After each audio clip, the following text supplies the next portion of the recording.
Waktu dan tempat kami persilakan. Baik, saya sharing screen ya Bunda ya, dan rekan-rekan Iya. Muslim dimanapun berada, saudara-saudara yang menonton channel Graha Mualaf dan juga channel pribadi saya di YouTube. Assalamualaikum warahmatullahi wabarakatuh. Waalaikumsalam. Waalaikumsalam warahmatullahi wabarakatuh. Assalamualaikum, shalom alaihim, ya, salam sejahtera buat kita semua. Tema yang diambil pada diskusi saya dengan Bunda Etika adalah asal-usul Yesus dalam Al-Quran dan dalam Alkitab. Saya tidak share banyak slide, hanya 3 slide aja. Ini yang pertama, dan ini adalah yang kedua. Ya, asal-usul Yesus dalam Al-Quran. Nah, kalau kita pelajari kedua literatur dua agama ini, Al-Quran dan Alkitab, ya, ternyata kalau kita mau jujur, kita mau cocok-cocokan ya, kita bandingkan, saya ambil kesimpulan Yesus itu tidak ada di dalam Al-Quran, dan Isa pun tidak ada di dalam literatur Kristen. Jadi yang saya mau sampaikan, Yesus itu bukan Isa. Kalau diambil dari silsilah ya, saya di sini catat Yesus bukan cucu Imran. Nah, yang cucu Imran itu adalah Isa yang dikenal dalam literatur Muslim. Jadi, siapa itu Imran? Imran adalah kakeknya Isa. Siapa itu kakeknya Yesus? Kakeknya Yesus ya, dari sisi Maria, jadi ayahnya Maria itu bernama Yoakim atau bisa juga disebut Eli. Gitu. Jadi ini dua sosok yang berbeda. Jadi Maryamnya memang namanya sama ya. Bundanya Yesus sama bundanya Isa sama, namanya Maryam. Ya. Kalau diterjemahkan jadi Mary. Tapi begitu kita runut ke silsilah atasnya, ayahnya berbeda. Nah, si Maryam sendiri walaupun namanya sama, ini juga sosok yang saya lihat berbeda. Kalau di dalam literatur Islam, Maryam ini saudaranya Harun. Jadi Harun itu adalah paman dari Isa, gitu ya. Musa pun demikian. Nah, kalau di dalam literatur Kristen, Maryam ini bisa dikenal sebagai sosok anak tunggal. Jadi dia nggak punya saudara laki-laki, apalagi saudara laki-laki yang bernama Harun, gitu. Dari sisi silsilah ini sudah berbeda. Kalau saudara-saudara mau melihat silsilah Yesus, ya, Matius itu menyediakan silsilah, begitu juga Lukas itu menyediakan silsilah juga. Ya, sama-sama merujuk kepada Raja Daud. Nah, karena silsilahnya berbeda, ya, kami meyakini sebenarnya ini adalah sebuah sosok yang berbeda. Ya, Injil kami ada duluan, ya, di abad 1, terus kami pelihara naskah-naskahnya. Ada kodeks Yunani maupun Aramaik ya, di abad 4 yang Yunani, abad 5 yang Aramaik gitu ya. Jadi yang Aramaik yang kami pegang sendiri ya, yang saya jadikan referensi utama ya, itu abad 5, abad 6, abad 10, abad 11 gitu. Itu ada. Dan jadi kalau dibandingkan sama literatur Muslim ini berbeda. Gitu. Nah, karena berbeda ya,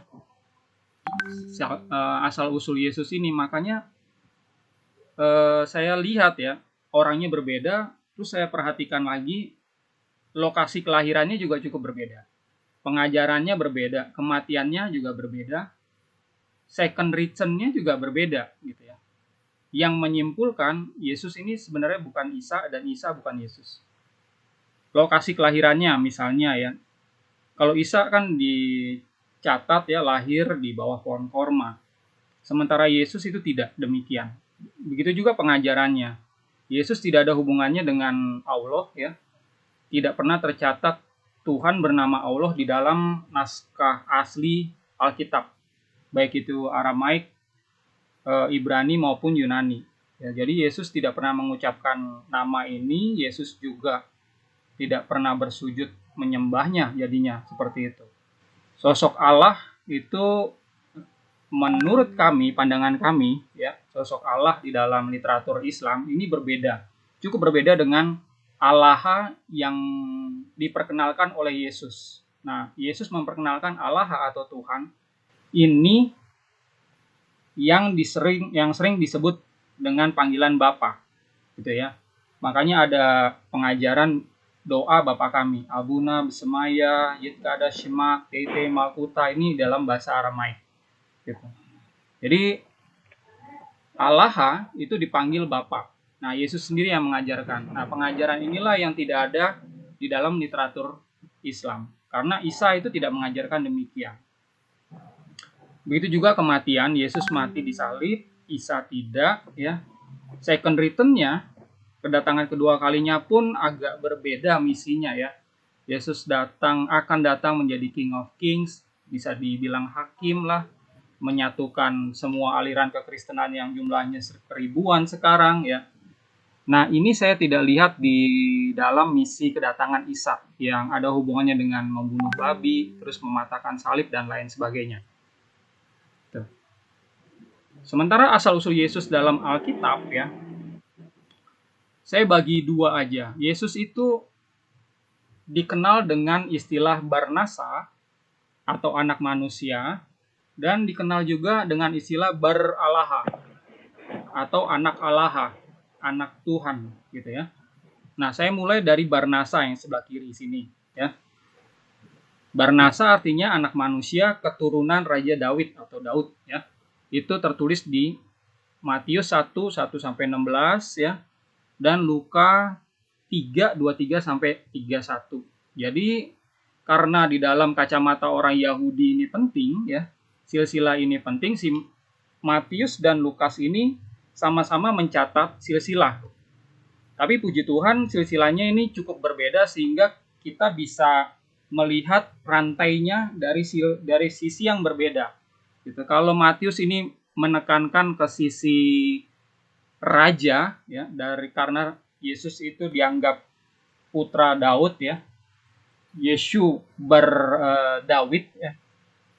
Jadi keturunannya Daud, ya, keturunan raja-raja. Jadi di situ dicatatkan Yesus, terus Salomo dan seterusnya, gitu ya.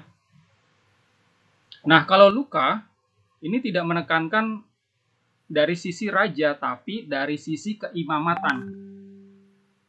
Ya, jadi dari Raja Daud ke Nathan. Nah, dari Nathan terus, ya, sampai ke ayahnya Maryam yang bernama Yoakim tadi, atau bisa disebut Eli juga. Gitu ya. Nah, ini adalah keluarga imamat. Jadi kalau rekan-rekan Muslim dan saudara-saudara Kristen yang membaca Injil Protoevangelion karya Yakobus itu beredar di abad 2, di situ dijelaskan siapa itu keluarga si Maryam ini. Ternyata ini adalah keluarga imamat, gitu ya. Nah, kalau imamat berarti keturunan suku Lewi, gitu. Nah, ini ada hubungannya, ya, dengan Mesias imam.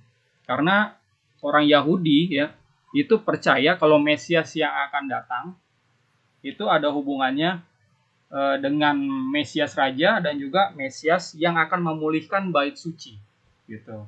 Nanti saya bisa jelaskan lebih jauh mengenai kedua tipikal Mesias ini. Saya ambil ini contoh ayatnya Matius 9 ayat 6, dan supaya kalian mengetahui anak manusia Barnasa di bumi berkuasa mengampuni dosa-dosa. Lalu dia berkata kepada orang lumpuh itu, bangunlah, angkatlah tempat tidurmu dan pulanglah ke rumahmu. Jadi walaupun dia statusnya Barnasa, anak manusia keturunan Daud, ya, tetap dia memiliki otoritas yang agak unik, ya. Tidak dimiliki oleh rabi-rabi, bahkan manusia atau nabi manapun, yaitu mengampuni dosa. Nah, di sisi yang lain, dia juga Bar-Alaha. Jadi saudara-saudara, ya, Muslim dan Kristen, kalau kita belajar tradisi Yahudi, ya, orang Yahudi itu meyakini Elohim atau Tuhan itu ada di mana-mana, dan mereka itu bisa menyebut Elohim itu sebagai Bapa bangsa Israel. Ya. Jadi bangsa Israel adalah putra dari Elohim ini. Makanya ada pujian kan, Avinu dan Avinu Malkenu. Ya, jadi Bapa kami dan Raja kami. Itu adalah pujian orang Yahudi yang sangat terkenal. Ya. Nah, Yesus ya menyatakan dirinya dan orang-orang terdekatnya juga menyatakan kalau Yesus adalah Bar-Alaha. Ya. Ini agak berbeda ya, karena rabi-rabi yang lain ya itu meyakini gini, bangsa Israel itu semuanya adalah anak-anak dari Allaha. Tapi ya tidak ada yang mengajarkan saya anak Allaha. Itu karena kalau mengajarkan saya anak Allaha itu artinya adalah penjelmaan Allaha. Nah, ini perlu dipahami ya. Agak berbeda. Nah, Yesus sendiri yang mengajarkan hal demikian ya. Anak Allaha, padahal Allaha itu adalah roh ya, bagian dari roh Allaha, sumber itu turun ke bumi menjadi manusia.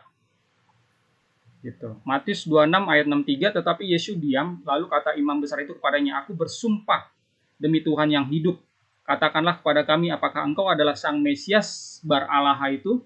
Jawab Yesus kepadanya, engkau telah mengatakannya. Berarti Yesus itu memang menyatakan kalau dia adalah Bar-Alaha atau Allaha yang menjadi manusia, titisan Allaha gitu ya. Engkau telah mengatakannya. Maka imam besar itu mengoyakkan pakaiannya dan berkata, lihatlah dia menghujat ya. Jadi inilah yang menjadi tolak ukur kenapa Yesus itu disalibkan. Saya berhenti sampai di sini. Saya persilakan Bunda Etika untuk share pembukaannya. Oke. Baik. Assalamualaikum warahmatullahi wabarakatuh. Terima kasih Pendeta Romo Aldo. Maaf. Jadi nanti saya akan membahas tadi ya, Yesus dalam leluhur dalam Al-Quran. Jadi dalam Al-Quran ini Yesus Maryam. Jadi Maryam ini kan dianggap dalam Quran itu sebagai wanita istimewa. Jadi surat Ali Imran ini adalah pembukaan tentang siapa leluhur Yesus ya. Jadi dalam Quran surat Ali Imran 33-34 disebutkan bahwa Adam, Nuh, keluarga Ibrahim dan keluarga Imran dilebihkan dari umat-umat lain pada saat itu, pada masanya. Nah, saya masuk ke keluarga Imran sekarang. Keluarga Imran ini jadi keluarga Imran di sini bukan dalam arti sempit kakeknya Yesus, tidak. Jadi keluarga Imran dalam Al-Quran itu maksudnya keluarga Imran dari pihak Amran, Musa. Jadi keluarga Imran ini dilebihkan kenapa? Karena banyak dari keturunan-keturunan yang menjadi nabi, yang menjadi orang-orang soleh ya. Nah, keluarga Imran kan punya anak Musa dan Harun ya, anak laki-laki ya. Nah, Musa ini menerima Taurat, kita sudah tahu ya. Sedangkan Harun ini kan memang diberi hak eksklusif oleh Elohim ya, oleh Tuhan dalam perjanjian lama itu untuk menjadi imam, menjadi Kohen Gadol, menjadi imam besar. Jadi keluarga Harun ini istimewa karena semua anak-anak Harun ya, jadi keturunan Harun yang pertama dari anak-anak Harun 4 itu Nadab, Abihu, Eleazar dan Itamar itu mereka menjadi imam besar pada saat itu. Jadi hak istimewa diberikan keturunan keturunan Harun pada masanya. Nah, keturunan Harun ini adalah yang dianggap saat itu oleh bangsa Israel sebagai pemimpin spiritual. Ya, karena dia hanya hak Kohen Gadol atau imam besar diberikan hanya untuk keturunan Harun. Artinya imam besar ini kan yang punya hak untuk masuk ke ruang yang maha kudus dan sebagainya. Jadi dia yang punya melakukan korbanot dan membakar ukupan, semuanya ini adalah seperti tertulis dalam Ulangan 281 ya. Elohim memerintahkan agar Harun dan keturunan-keturunannya menjadi imam di bait suci. Nah, keturunan Harun ini jadi legacy, jadi menerima warisan Torah ya, dan Harun menjadi imam. Jadi istimewa sekarang keluarga Imran ini. Nah, generasi selanjutnya yang direkam Al-Quran lagi adalah keturunan dari keluarga Imran. Jadi dari dalam surat Ali Imran itu kan disebutkan di 335 bahwa a woman of Imran, jadi salah seorang dari keluarga Imran yang besar tadi, yang keluarga besar dari atas dari Musa tadi, dia berdoa untuk meminta, karena dia dari keluarga Imran ini dalam perspektif Islam ini dia dari suku Lewi, ya, dari suku Lewi.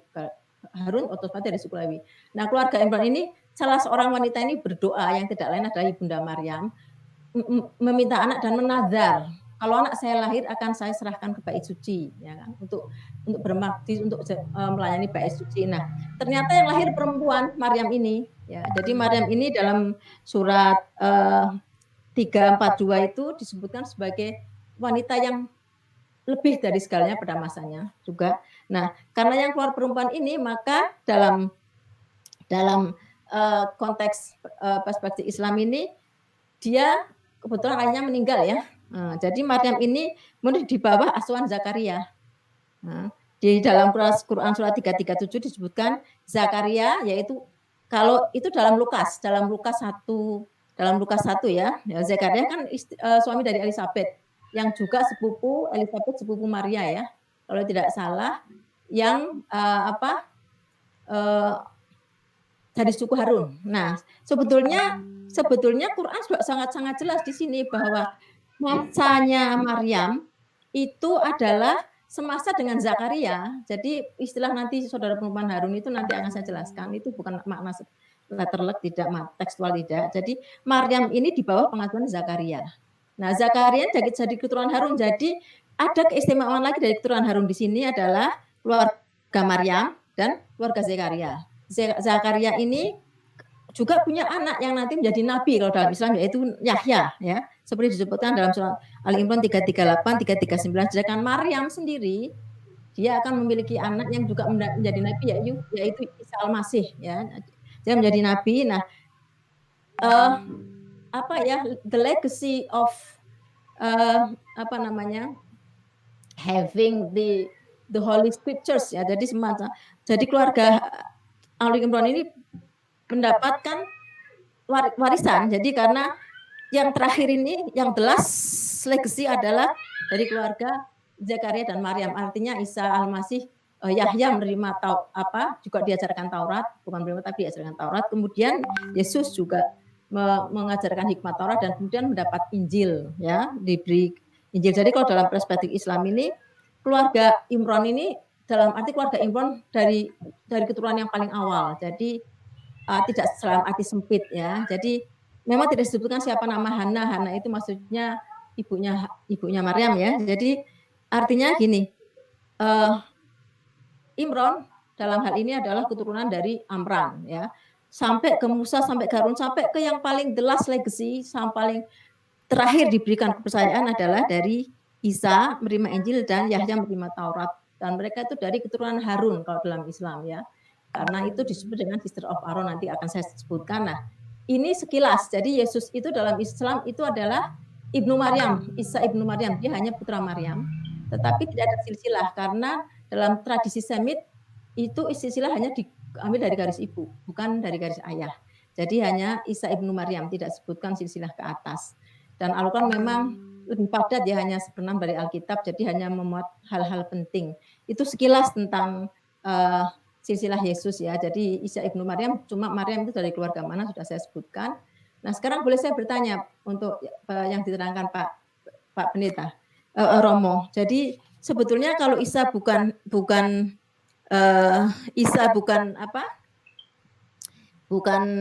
Yesus, karena ada di sini dari Injil versi TZA, ya, TZI yang mengatakan silsilah Isa Al-Masih. Dia menyebut kata Isa Al-Masih. Mungkin dari TZA mengakui bahwa Isa Al-Masih itu adalah Yesus, ya, tapi itu terpulang pada masing-masing. Nah, setelah ini boleh saya bertanya kepada Romualdo, ya, mengenai silsilah. Tolong di screenshot silsilah Yesus, admin, yang saya kirim tadi. Menurut Matius, silsilah Yesus. Bukan, satunya lagi itu memang sudah berbeda. Di sini kan, nah, ya. Jadi tadi yang share screen pertama adalah dijelaskan agak jelas lagi, bisa enggak? admin. Tadi kan yang pertama memang dijelaskan bahwa silsilah menurut Matius dan Lukas itu berbeda ya Romo.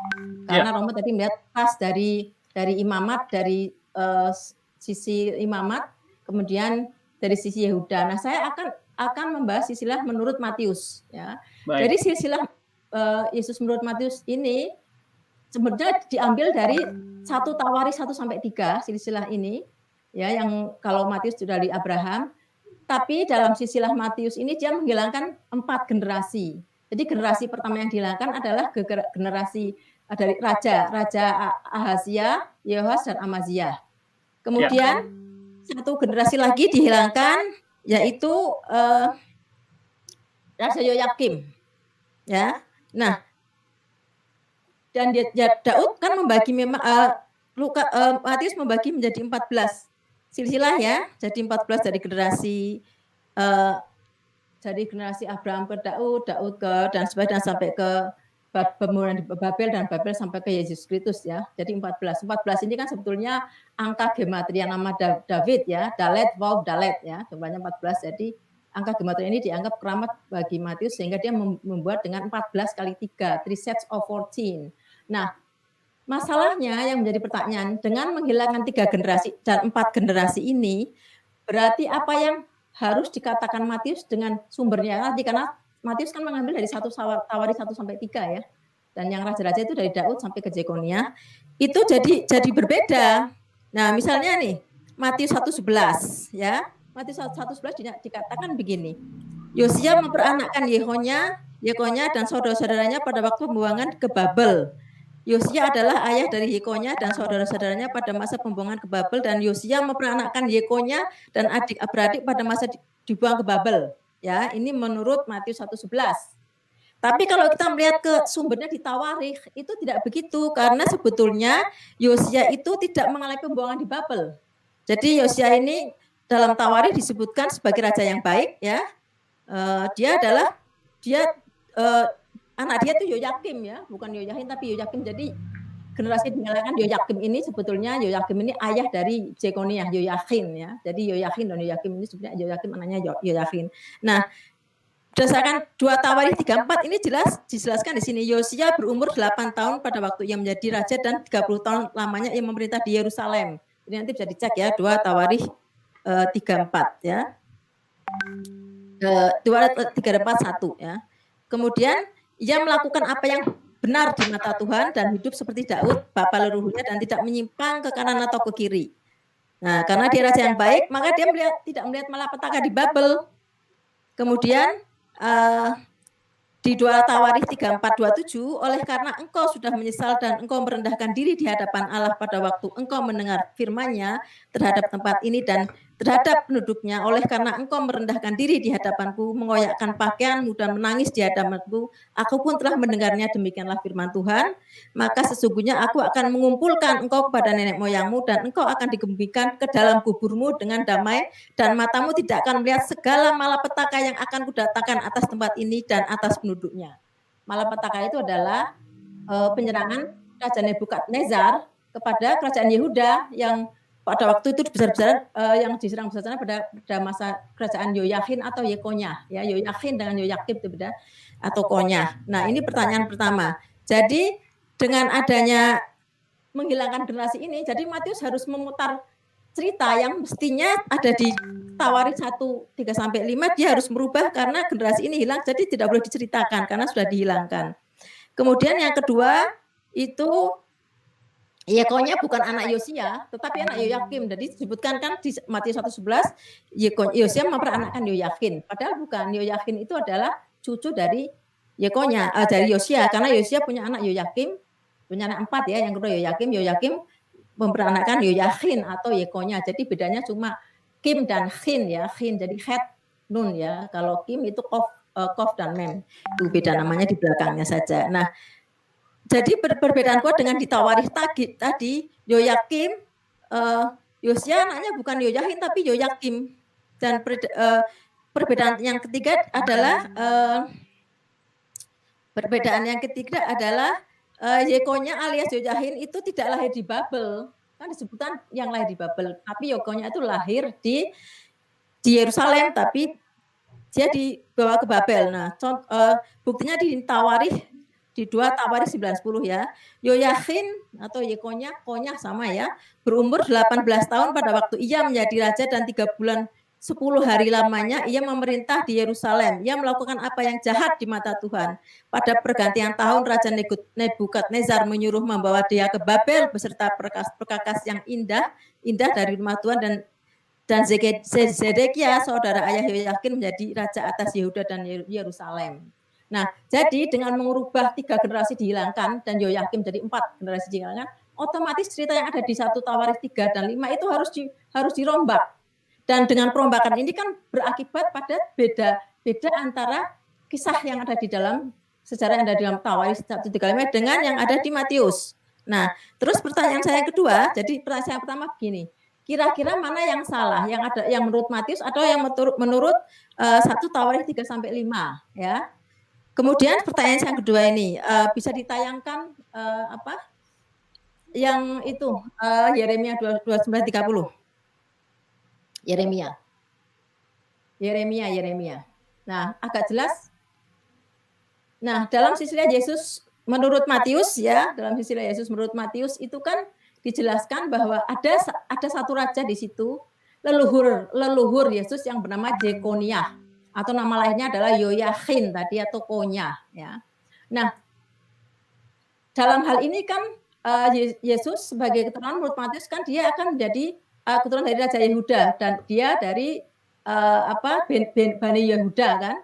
Nah, Yesus inilah nanti Mesias yang akan menjadi raja karena dia dari keturunan Yehuda. Nah, tetapi perlu diingat bahwa ada nama Yekonyah di situ ya. Dan nama Yekonyah itu dalam Yeremia 28:29 disebutkan begini. 29:30 ya. Coba dengarkan lagi. Kok tadi? Aduh, jangan dihilangin, kenapa dirubah? Nah, saya baca. Beginilah firman Tuhan. Catatlah orang ini sebagai orang yang tidak punya anak, sebagai laki-laki yang tidak pernah berhasil dalam hidupnya. Sebab seseorang pun dari keturunannya tidak akan berhasil duduk di takhta Daud dan memerintah kembali di Yehuda. Nah, jelas di sini bahwa Yekonya itu sudah dikutuk bahwa keturunan dia tidak akan menduduki tahta Daud. Bagaimana mungkin Yesus sebagai seorang Mesias punya leluhur yang dikutuk, yang tidak bisa menduduki tahta Daud. Nah, bagaimana penjelasan Romo di sini? Karena kan memang Yekonya seluruh keturunannya tidak menduduki tahta Daud. Memang nanti Yehuda akan diperintah Raja Daud nanti tapi bukan dari Yekonya, artinya bukan dari klannya bukan dari keturunan Yekonya, tapi dari yang lain ya. Nah, saya minta penjelasan dari Romo Aldo bagaimana perbedaan tadi Tawarikh dengan bilang 4 generasi dan Yeremia yang Yeremia 29:30 ini. Penjelasannya bagaimana? Terima kasih. Baik. Terima kasih atas 2 pertanyaannya. Saya jawab dulu pertanyaan yang pertama. Ada perbedaan atau mengapa Matius skip beberapa nama raja ya di dalam silsilah yang dia tulis sehingga hanya mencatat 14 saja. Oke. Jadi gini Bunda Etika ya.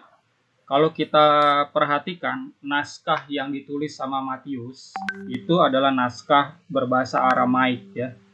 Jadi ada Injil kan, Injil Yunani dan Injil Aramaik. Nah, bapak-bapak gereja awal sebagai saksi hidup pada saat itu menyatakan kalau Matius ini menulis di dalam bahasa Aramaik gitu. Nah, kenapa saya bilang seperti ini? Karena yang mau saya tampilkan adalah nanti Injil berbahasa Aramaiknya atau disebut Peshitta. Gitu ya Bunda ya. Ya, benar, saya ngerti Peshitta. Nah, saya coba tampilkan, saya share screen ya.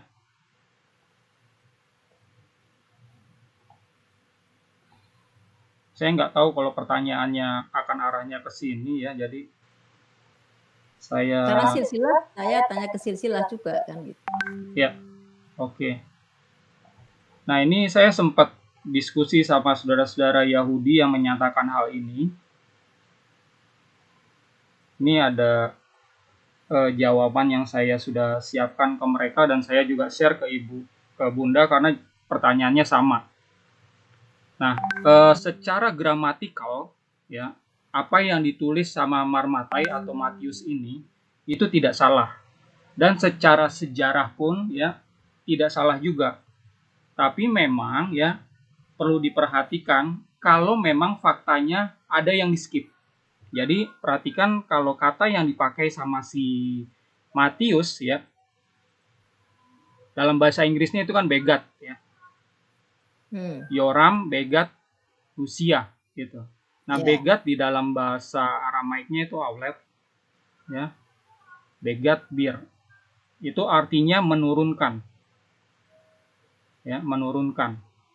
Jadi karena dia mau ngepas ya, mau bikin pas ya, 14 14 14, makanya mau nggak mau sama dia harus ada yang dia hilangkan. Gitu. 14. Nah, artinya ini menurunkan. Jadi emang nggak salah kalau dia menulis seperti ini. Contohnya kayak ayah saya namanya Rias. Rias Tulungalo, saya putranya Aldo Tulungalo. Nah, saya punya anak Rio Tulungalo. Nah, bisa dibilang kalau Rias itu menurunkan Rio. Nah, Rio bisa dibilang keturunan dari Rias Tulungalo. Nah, jadi di skip ya, itu tidak masalah.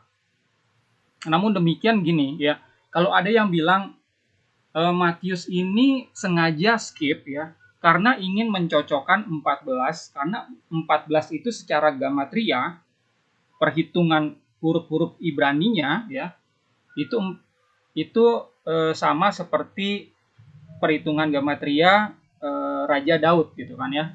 Nah, itu merupakan tafsiran sebenarnya, atau bisa dibilang tebakan ya.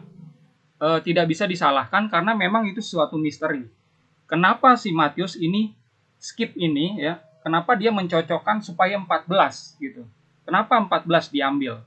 Nah, gereja Kristen Assyria yang menulis Pesita ini, yang menulis kitab Aramaik ini secara turun-temurun pun tidak mengetahui kenapa sebenarnya harus dibuat 14 sama Matius gitu. Jadi Matius di abad-abad awal itu kan traveling sampai ke dari Asia, dari Yerusalem, terus ke Asia, terus menurut tradisi wafat di daerah Afrika gitu ya, pada saat merintis di sana gereja Koptik gitu. Nah, karena pada saat itu memang kurang dokumentasi itu kurang baik gitu ya. Jadi memang tidak terdokumentasi dengan baik mengapa dia memilih angka 14 ini. Gitu. Ini suatu misteri.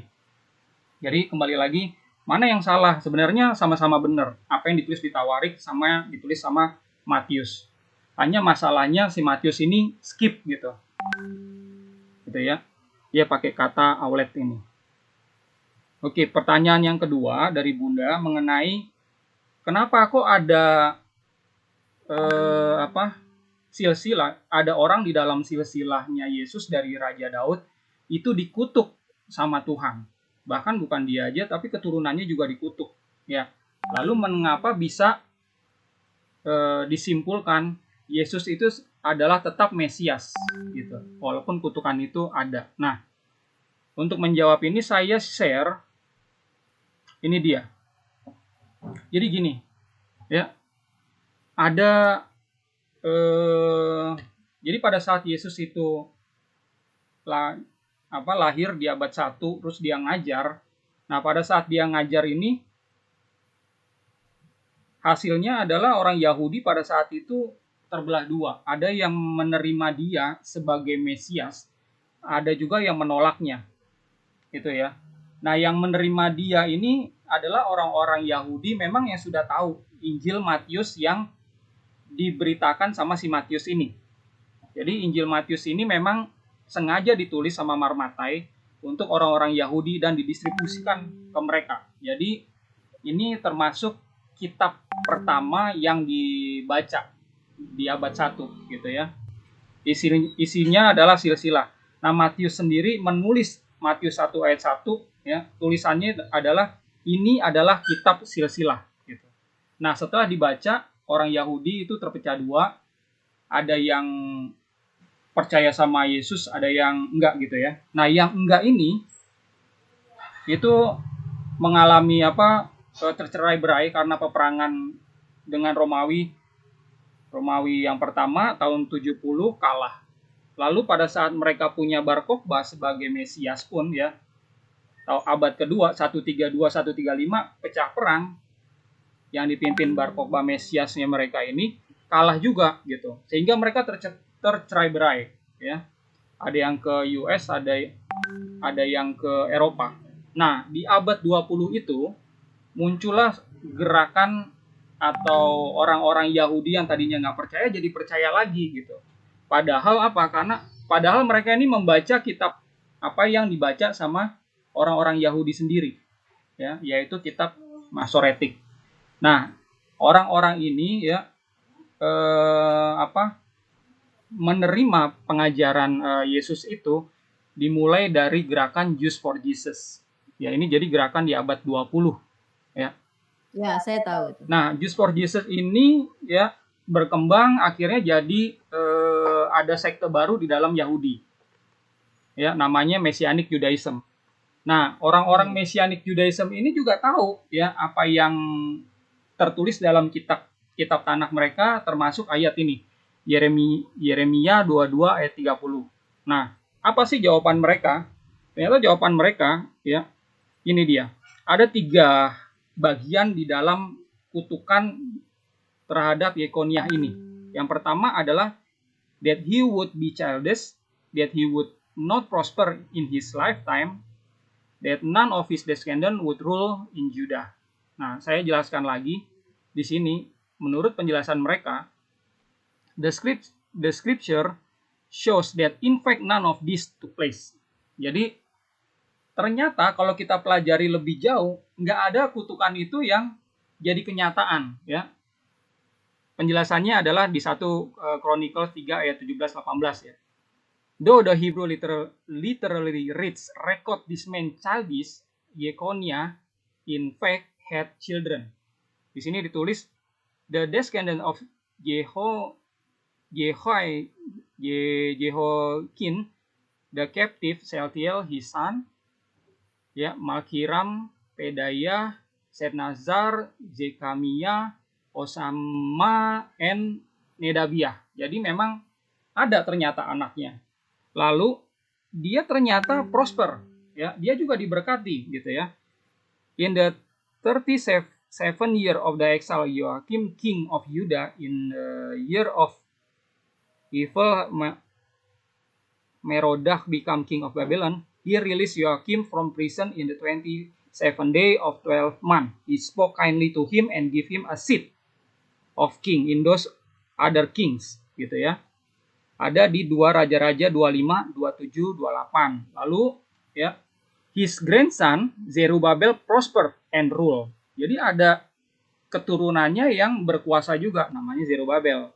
In fact, the same word gods used in rejecting Yekoniah were deliberately used in establishing Zerubbabel. Jadi ada perkataan nabi ya yang menyatakan kalau memang si Zerubbabel ini diberkati Tuhan. Nah, ini tercatat di Yeremia 22 ayat 24. As surely as I live, declares the Lord, even if you Jehoiakim, son of Jehoiakim, king of Judah, sorry ini agak susah spellingnya, wear a signet ring on my right hand, I would still pull you off. On that day declares the Lord Almighty, I will take you, my servant Zerubbabel son of Shealtiel, declares the Lord, and I will make you like my sing ring, for I have chosen you, declares the Lord Almighty. Itu ada di Hagai 2:23 ya. Lalu dari Talmud sendiri ya. Kalau tadi dari Tanakh, dari Talmud sendiri ternyata ini juga ada penjelasannya kalau sebenarnya begitu dikutuk itu raja itu bertobat ya, repented, and God reserved the curse. Jadi Tuhan itu menarik lagi kutuknya. Itu tercatat di Sanhedrin 37b 38a. Ya, ini saya nggak usah baca semuanya, yang pentingnya aja, but when he has a son, then he will prosper by his son's prosperity. Gitu ya. Ini juga ada penjelasannya. Tuh. Oke, jadi perlu dipahami kalau namanya nubuatan dari nabi-nabi memang itu arahnya sebenarnya untuk keturunan Israel sendiri. Gitu. Oleh karena itu orang Israel menanti-nantikan Mesiasnya sampai sekarang. Nah, termasuk orang-orang yang tadinya nenek moyangnya menolak. Nah, mereka melihat ya ini kok Mesias mereka nggak kunjung datang, ya sudah ribuan tahun gitu. Sempat mereka declare semuanya kalau Bar Kokhba di abad 2 itu adalah Mesias mereka. Tapi kan Bar Kokhba kalah perang sehingga banyak yang bilang oh ini Mesias palsu, dan sampai sekarang mereka menanti-nantikan. Rentang waktu ya antara Yesus dan sekarang itu ada sekitar 40 orang yang klaim sebagai Mesias Yahudi selain Yesus. Gitu. Jadi memang ada sebagian Yahudi yang akhirnya mungkin kelamaan menunggu ya, kecapean, terus melihat sosok Yesus. Nah, mereka akhirnya tahu, oh ternyata Yesus ini menggenapi nubuatan-nubuatan, gitu. Jadi apa yang tadinya ini kan banyak pertentangan ya yang diangkat terutama sama rabi-rabi dalam gerakan Judaism Outreach gitu ya. Nah, mereka ini mengeluarkan ajaran-ajaran yang mematahkan Yesus itu adalah Mesias gitu. Nah, ajaran-ajaran itu akhirnya dipatahkan lagi sama rohaniawan dari Messianic Jews atau Jews for Jesus ini. Saya pikir itu jawaban saya, Bunda. Saya stop share screen. Saya kembalikan ke Bunda. Oke, baiklah, terima kasih atas jawabannya, Romo. Tadi sudah Romo jawab bahwa keturunan itu biget ya. Cuman yang saya permasalahkan adalah ceritanya jadi berubah. Misalnya bahwa Yosia itu nggak ke Babel, Yosia itu mati di Yerusalem dan tidak pernah ke Babel. Nah, seperti sudah maksudnya yang berbeda di situnya. Jadi story-nya berbeda karena bukan masalah keturunan itu siapa, nggak masalah sih. Tapi story-nya itu jadi berbeda itu aja. Tapi kalau itu jawaban Romo nggak masalah. Cuman jadi kisahnya jadi berbeda, yang harusnya Yosia memang tidak kemana-mana, mati di Yerusalem dan tidak pernah ke Babel. Jadi disebutkan ke Babel dan memperakkan Yehoya. Jadi the other way round ya. Nah, berbeda. Dan maksudnya gitu yang saya masukkan di situ. Kemudian tentang Yehoya ini kan memang dia kan ada namanya setelah itu diganti keturunan-keturunannya ya. Jadi ada Setel, ada Zerubabel, tetapi tidak menjadi raja. Artinya tidak menjadi raja, dan yang ada yang juga berubah dalam keturunan Matius ini, silsilah Matius ini, mulai dari Hanaya, jadi Zerubabel masih sama, jadi mereka jadi gubernur, tidak menjadi raja. Hanaya, tapi di Matius menjadi Abihud, Yesaya menjadi Eliakim, jadi semuanya berubah total. Nah, kita tidak tahu adanya perbedaan di sini, tapi tidak ada masalah ya. Jadi itu yang saya maksudkan di situ. Kalau toh Talmud menyatakan sudah dimaafkan Yekonya, artinya Talmud juga diterima oleh pihak Kristen. Artinya dalam Talmud kan memang Yesus tidak dianggap sebagai Mesias juga kan gitu. Kalau kita bicara Talmud secara keseluruhan. Nah, sekarang saya mau bertanya yang di Lukas ya. Yang di Lukas bisa share screen di ini Tawarikh 29 ya. Silsilah menurut Lukas kan disebutkan itu menurut Romo dari imamat ya. Dalam hal ini Maryam, dari Maria. Di Lukas kan memang disebutkan bahwa satunya lagi bahwa dia keturunan dari Nathan sebetulnya. Jadi Lukas ini menarik Daud, tapi bukan dari garis Salomo, tapi dari garis Nathan, ya Nathan dan seterusnya. Jadi saudara Salomo adalah Nathan. Nah, dalam Tawarikh 2 itu kan disebutkan bahwa hanya Salomo yang diberi hak eksklusif dan keturunannya. Jadi bukan dari garis Nathan. Jadi hanya Salomo dan saudara-saudaranya akan diberi tahta kerajaan Daud oleh Tuhan selama-lamanya. Sedangkan dari garis selatan tidak sama. Kalau di kerajaan Inggris hanya Pangeran Prince William yang diberi tahta. Jadi selanjutnya Prince George dan sebagainya, tapi bukan dari Prince Harry gitu ya. Maksudnya 2 tahun. Jadi kalau Maria menjadi menarik keturunan dari Nathan ini berarti tidak berlaku karena dari Salomo. Nah, kemudian yang terakhir yang mungkin saya tanyakan, silsilah ini kan baik Lukas maupun Matius mengambil dari silsilah imamatnya ya. Kalau semua dari Yosef ya, semua dari Yosef. Nah, semua dari Yosef, padahal kenyataannya kan Maria ini adalah virgin ya. Maksudnya tidak memiliki ayah. Jadi dia tidak ada benih laki-laki karena itu dalam Quran disebut Isa ibnu Maryam, Isa putra Maryam. Nah, dalam tradisi Yahudi, silsilah itu tidak bisa dia dari garis ibu. Nah, bisa dia dari bilangan numbers, coba number 1 sampai 18. Bisa di-share? Satunya lagi yang numbers. Yang bahasa Inggris. Nah, dibesarkan tolong. Nah, jadi baik silsilah Lukas maupun Matius kan mengambil dari garis Yosef. Nah, cuma biasanya yang menurut Lukas ini teman-teman Kristiani beranggapan bahwa itu dari garis Maria ya. Karena itu tetap disebutkan nama Yosef karena memang tidak ada silsilah dari garis ibu. Nah, di situ disebutkan bahwa dalam bilangan 1:18 semua silsilah itu harus from the house of their fathers. Jadi silsilah itu dari garis ayah. Jadi kalau bahasa Ibrani lebet abotam ya. Jadi dari garis ayah. Karena itu kita tahu bahwa Israel punya 13 anak, yang satu Dina perempuan. Tetapi tetap jadi 12 suku Israel karena apa? Karena yang laki-laki dia 12 ini. Jadi silsilah dalam garis ibu tidak berlaku dalam tradisi Yahudi ya. Jadi karena Yesus memang seorang Yahudi, jadi secara Yahudi dari garis ibu Yahudi, tapi silsilah itu harus dari garis ayah sesuai dengan Matius 1:18. Dan makanya Al-Quran juga menyebutkan Yesus sebagai Isa ibnu Maryam, Isa putra Maryam. Jadi untuk memulihkan bahwa memang dia hanyalah anak seorang ibu. Nah, jadi kalau silsilah Matius dan Lukas ini dibuat untuk Yosef ya, menurut Roma bagaimana? Karena itu kan bertentangan dengan bilangan 1:18 ya. Jadi bagaimana tanggapan Romo? Baik, terima kasih.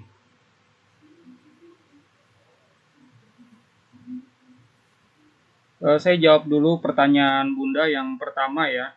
Mengapa ada silsilah dari Lukas yang menurunkan silsilah dari Raja Daud ke Nathan? Padahal yang seharusnya Mesias itu dari Raja Daud ke Salomo. Gitu ya.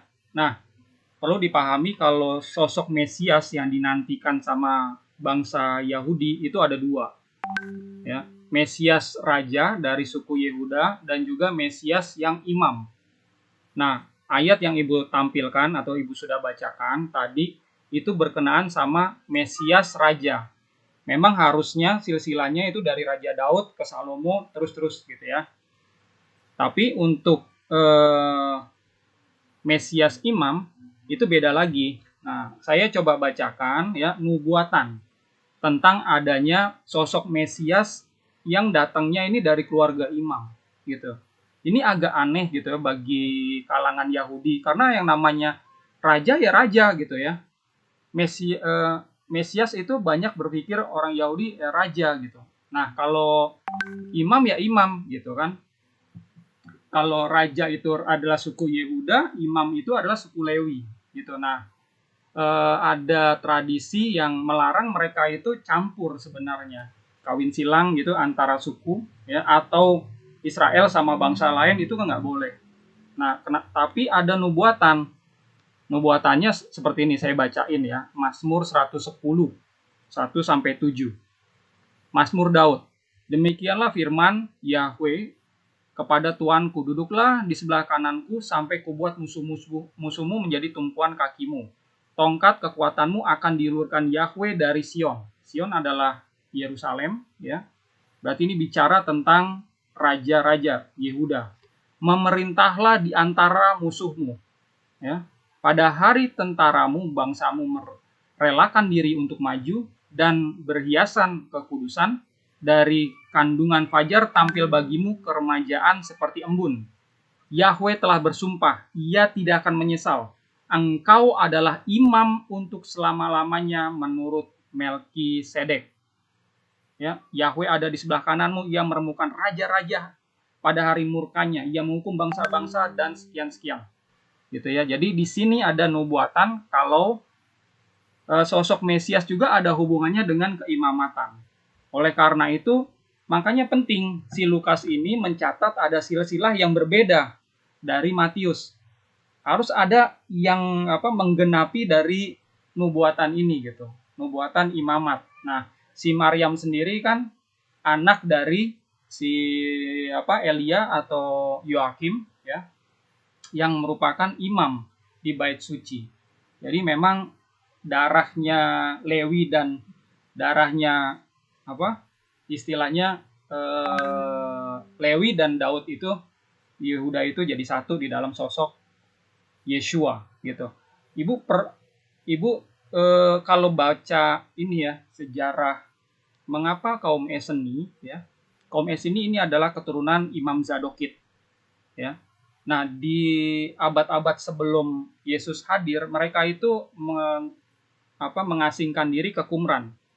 Ya, karena di zaman itu, zaman di mana pemerintahan Yahudi dipegang sama keluarga Hasmonean. Nah, keluarga Hasmonean ini secara politik ya, mereka itu menyingkirkan keturunan Sadokit, keturunan Imam Sadok ini dari keimamatan bait suci. Lalu menggantikannya dengan orang-orang Lewi, keturunan Lewi biasa.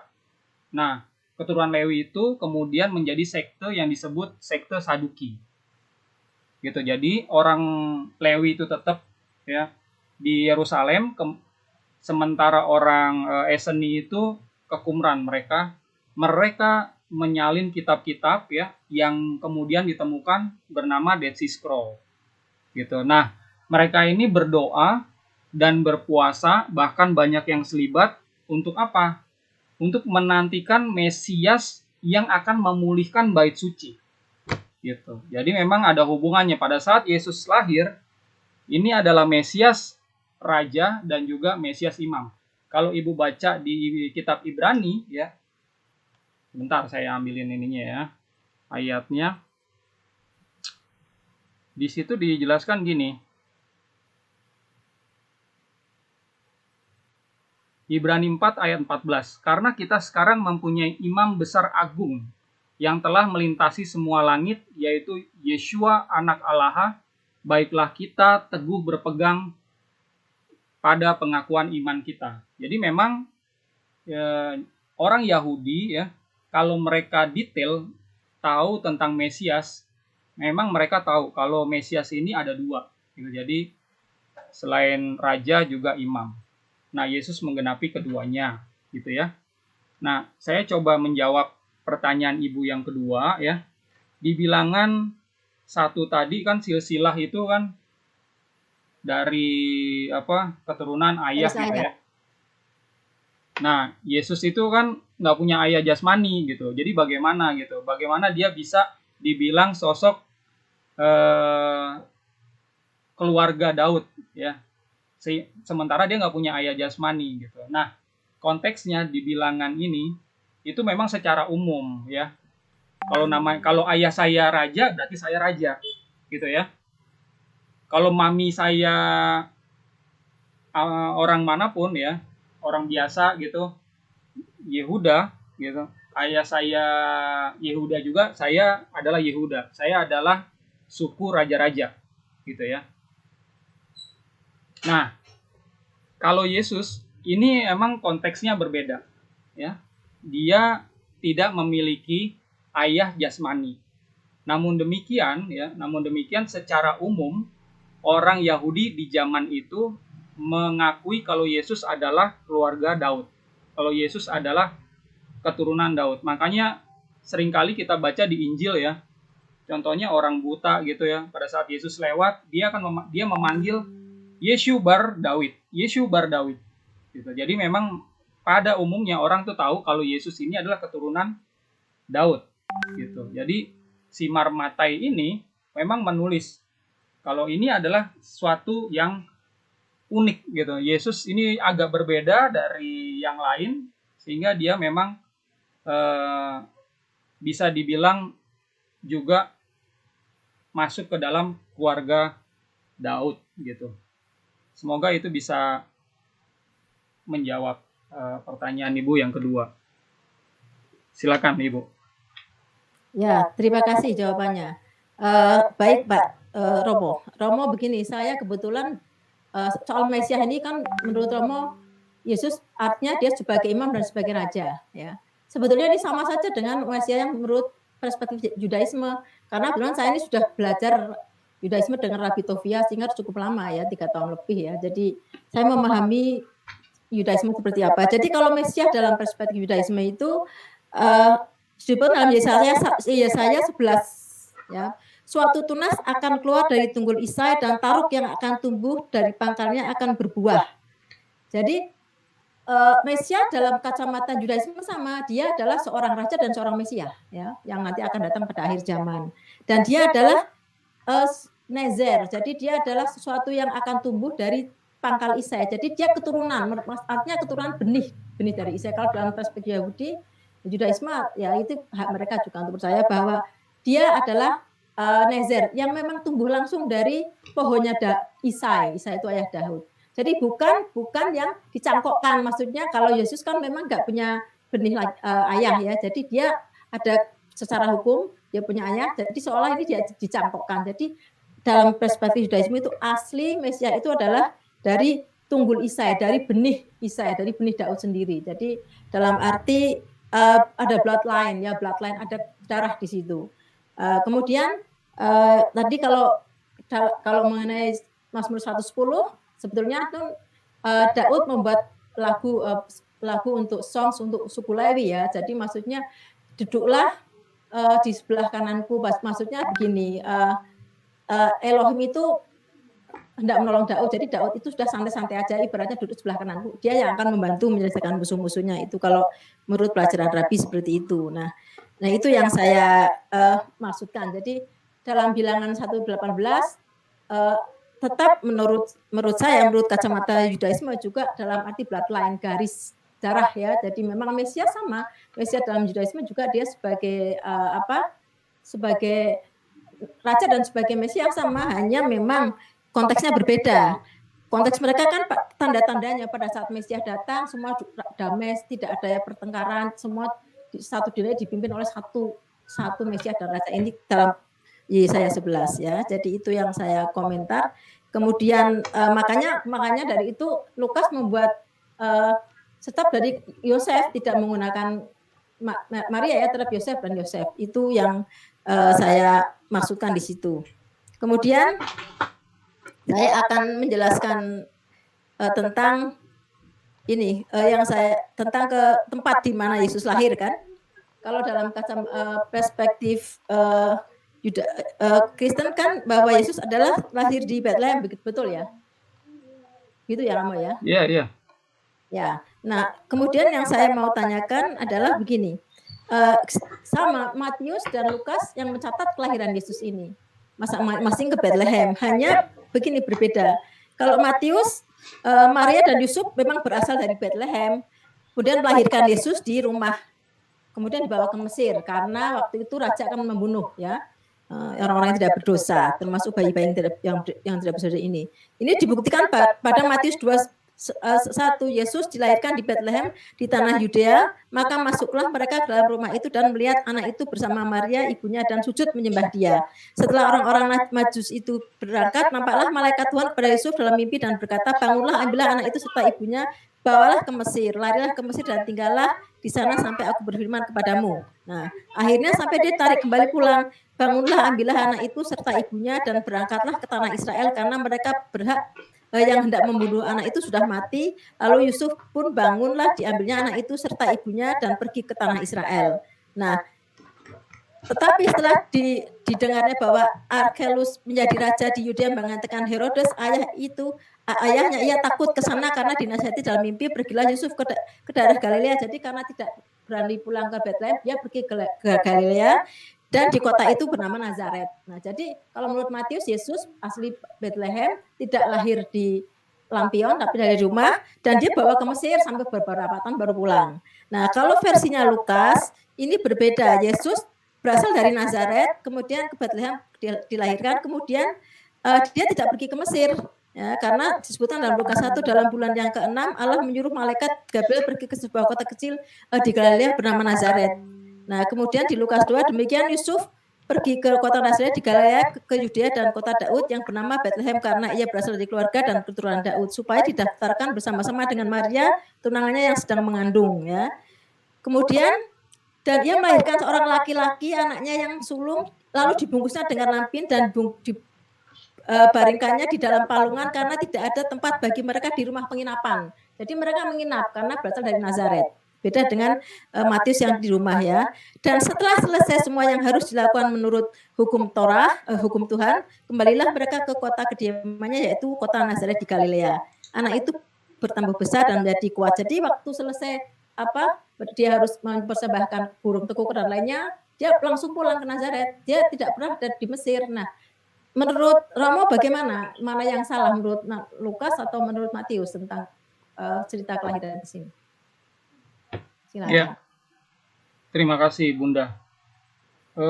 Sebelum saya menjawab pertanyaan Bunda tentang Bethlehem, ya, saya coba ini dulu ya, share dulu informasi ini mengenai Rabbi Tovia Singer. Kan Bunda tadi sebutkan namanya ya. Ini ya, agak salah unik. Satu sahabat dia. Ya, ini agak unik ya, Rabbi Tovia Singer ini. Ya, beliau inilah yang membuat gerakan Judaism Outreach supaya Yahudi itu tidak terlalu banyak murtad gitu. 10 tahun belakangan ini kan banyak sekali gelombang Yahudi yang murtad yang percaya kepada Yesus. Belum lagi Yahudi memang ada yang pindah jadi ateis, bahkan ada Yahudi yang percaya jadi Islam gitu ya. Belum lagi Yahudi yang lain-lain gitu, pindah gitu. Makanya ini dibendung lah sama rabi-rabi ini termasuk Rabbi Tovia Singer. Nah, Rabbi Tovia Singer ini ya adalah rabi Yahudi Ortodoks, menelurkan banyak pengajaran yang ingin mematahkan kemesiasan Yesus gitu ya. Supaya apa? Nih orang Yahudi tadi selain itu dibendung ya, juga yang udah murtad itu balik lagi. Cuma sayangnya itu nggak berhasil gitu ya. Itu nggak berhasil sama sekali. Yang gelombang murtad orang-orang Yahudi ini ya semakin hari semakin banyak gitu. Saya pernah tanya ini ya sama teman saya orang Yahudi ya. Coba sebutkan deh satu aja orang Yahudi yang tadinya Yahudi terus percaya Yesus ya sebagai Mesias, terus balik lagi gitu kan. Karena pengajaran dari Judaism Outreach ini. Nggak tahu kok siapa sih gitu. Jadi yang uniknya lagi ya, Rabbi Tovia Singer ini mengajarkan kalau sosok Yesus itu adalah sosok yang fiktif. Nggak ada sama sekali. Dan ini bertentangan kan, bukan hanya dengan fakta, tapi juga bertentangan dengan ajaran Kristen dan ajaran Islam juga yang meyakini Isa itu adalah Yesus kan. Jadi kalau Yesus ini fiktif, Isa juga ikutan fiktif jadinya. Jadi ini adalah pengajaran yang datang dari sentimen gitu, nggak terima dengan kenyataan yang ada. Tapi anyway itu sah-sah aja ya. Itulah gunanya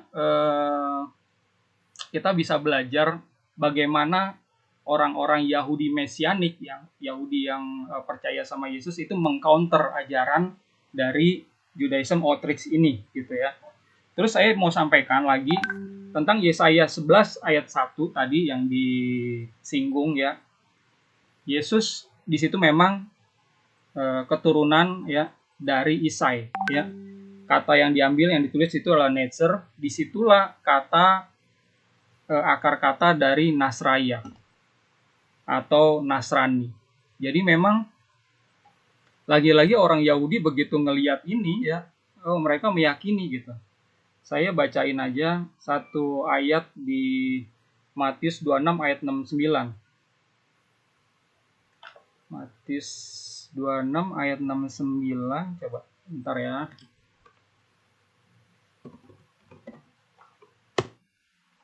Sementara itu Keipa yang duduk di luar di halaman didekati seorang hamba perempuan. Dia berkata, "Kamu juga bersama Yesus, si Nasraya itu." Jadi memang orang-orang Yahudi di zaman itu sudah tahu ini Yesus ini adalah Bar Daud ya, datang dari keluarga Daud, dan dia juga sang Nasrani itu, Nasraya itu ya. Makanya komunitas awal Yahudi yang percaya sama Yesus disebut kaum Nasraya di dalam bahasa Aramaiknya gitu ya. Masalah Yesus dicangkokkan kembali lagi ya, itu adalah tafsiran dari Yahudi-Yahudi yang nggak percaya sama Yesus, dan itu harus dihormati. Kembali lagi kalau nubuatan ini sebenarnya awalnya untuk orang Yahudi. Orang Yahudi itu pecah, dan sampai sekarang pun akhirnya banyak yang percaya. Jadi ada yang meyakini Yesus itu dicangkokkan, ada yang meyakini Yesus ini benar-benar adalah keluarga Daud. Kenapa? Karena si Maryam ini ya diikatkan sama si Yusuf, keturunan Daud. Jadi si Yusuf ini adalah Gaura, ya, suami dan ayah juga bagi si Maria, sehingga ya, apa yang dikandung sama si Maria itu adalah keturunannya juga, sah di mata orang Yahudi, ya. Tapi tentunya ya tadi kembali lagi ya, ada yang bilang oh ini nggak sah gitu ya, karena bukan keturunan langsung, bukan benih langsung. That's fine gitu ya. Mengenai Bethlehem ya, kenapa ada perbedaan ya antara Injil yang satu sama Injil yang lain? Jadi sebenarnya ini bukan perbedaan, tapi sebenarnya ini saling melengkapi ya. Dan sama-sama menekankan kalau Yesus itu memang lahirnya di Bethlehem. Di Matius 2 ayat 1 ya. Ini udah jelas kok. Di sini ditulis, sesudah Yesus dilahirkan di Bethlehem di Yudea pada zaman Raja Herodes, datanglah kaum Majusi dari timur ke Yerusalem. Ini dilahirkan. Terus Lukas, saya belum cek ya, tapi saya coba cek ya sebentar.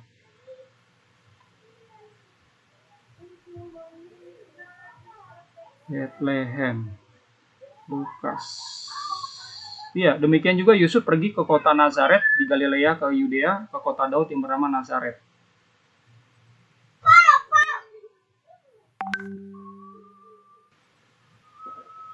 Bentar ya.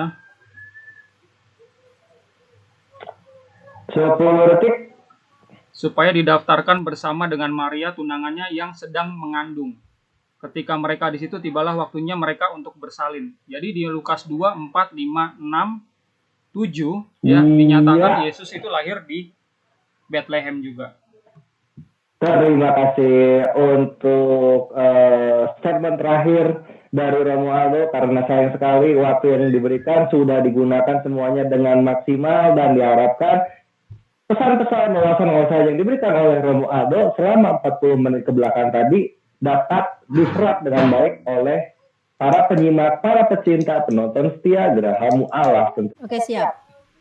Iya, terima kasih. Kalau begitu, timer berjalan, Bu Netika, silakan. Oke, saya menyinggung sedikit Rabbi Tofia tadi. Ya, beliau salah satu guru saya. Jadi begini, saya akan berusaha jujur. Jadi dalam Rabbi Tofia itu merupakan seorang imam ya, rabi yang memang menjaga umatnya untuk tidak murtad. Sama dengan seorang pendeta, sama dengan seorang kiai ya. Artinya gini, walaupun saya tidak artinya Yudaisme ini tidak saya gini berbeda dengan Islam ya, tentunya tidak saya imani, tetapi saya berbicara jujur dalam perspektif mereka. Jadi saya berbicara jujur dalam perspektif Kristen, dalam perspektif Islam saya selalu berbicara jujur. Jadi dalam perspektif Yudaisme memang begitu, karena teks tanah dalam bahasa Ibrani begitu dengan terjemahan itu memang penafsirannya menjadi berbeda, banyak perbedaan di situ. Nah, mengenai yang convert ke Judaism ini, sebetulnya sekarang ini kan ada teman-teman di Edhem yang convert ke Judaism justru rata-rata dari Kristen Mesianik dan dari Advent ya. Artinya komunitas Judaisme di Indonesia ini ada di Manado, di Jakarta dan sebagainya, mereka convert rata-rata seperti Billy, kemudian Valen yang baru convert itu dari Mesianik ke Judaism. Itu yang, jadi saya melihat Rabi begini, itu hak dia memang untuk mempertahankan bahwa dia tidak ingin umatnya, sama dengan hak para kiai sama dengan hak para pendeta. Itu kalau saya melihat itu perjuangan dari sisi iman dia. Nah, walaupun saya belajar dari Yudaisme bukan berarti saya menyetujui semua Yudaisme, karena memang Yudaisme juga tidak percaya Quran ya, tidak percaya Injil. Jadi artinya gini, dia tidak percaya tapi saya bisa memahami kenapa tidak percaya. Artinya itu memang tes dari perspektif yang mereka itu perspektifnya seperti itu. Jadi dengan melihat perspektif mereka, saya bisa memahami. Artinya kita dialog tapi tetap memahami keyakinan masing-masing. Nah, jadi seperti tadi bahwa keturunan dari garis ayah memang dalam halakah Yahudi begitu.